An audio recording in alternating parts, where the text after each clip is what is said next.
দর্শক, আজকে খুবই একটি হৃদয় বিতরক ঘটনা নিয়ে আমি আপনাদের সামনে হাজির হয়েছি। তো ঘটনাটি কোন দেশের আমি জানি না। তো একটা প্রাইভেট কারকে একটি ট্রাক টেনে 500 মিটার অবধি নিয়ে গেছে চলন্ত অবস্থায়। তো খুবই মর্মান্তিক একটা ঘটনা, আপনারা দেখুন ভিডিওটি।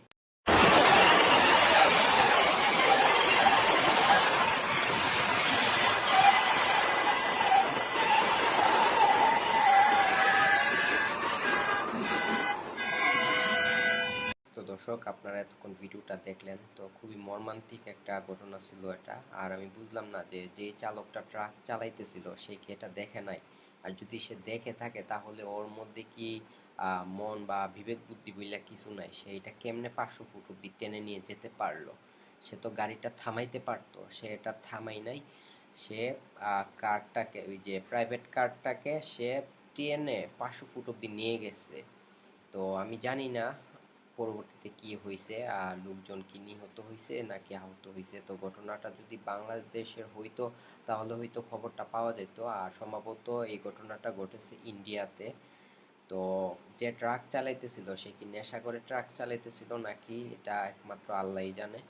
তো যে সমস্ত ভাইয়েরা আপনারা ট্রাক চালান বা ট্রাক চালক, আপনারা একটু ধীরে সুস্থে গাড়ি চালাবেন। আর যদি এরকম হয় তাহলে আপনারা গাড়ি থামাবেন। তো একজনের জীবন নষ্ট কইরা জীবিকা নির্বাহ করার কোনো দরকার নাই। আপনি হয়তো গাড়ি চালিয়ে চলে যাবেন বা আপনার কিছু হবে না, কিন্তু যার ক্ষতিটা হবে শুধু তার হবে না, তার পুরো ফ্যামিলির হবে। তো একটা গাড়ির উপরে নির্ভর করে একটা ফ্যামিলির জীবনযাপন, বুঝতে পারছেন? তো একটা ড্রাইভার যদি মারা যায়, সে শুধু মরে না, তার সাথে তার পুরো পরিবারটাও মরে যায়, বুঝতে পারছেন? কারণ ওই চালকটার উপরেই তার পুরো ফ্যামিলি নির্ভর করে।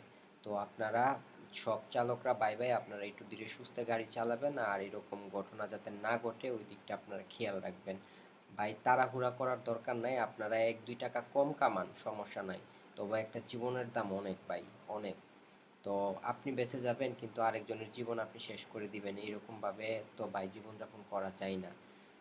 তো একটু ধীরে সুস্থে চালাবেন গাড়ি। আর এটা মাথায় রেখে চালাবেন যে যদি কোনো অ্যাক্সিডেন্ট হয়, কেউ যদি মারা যায় তাহলে ওর পুরো ফ্যামিলি অসহায় হয়ে পড়বে।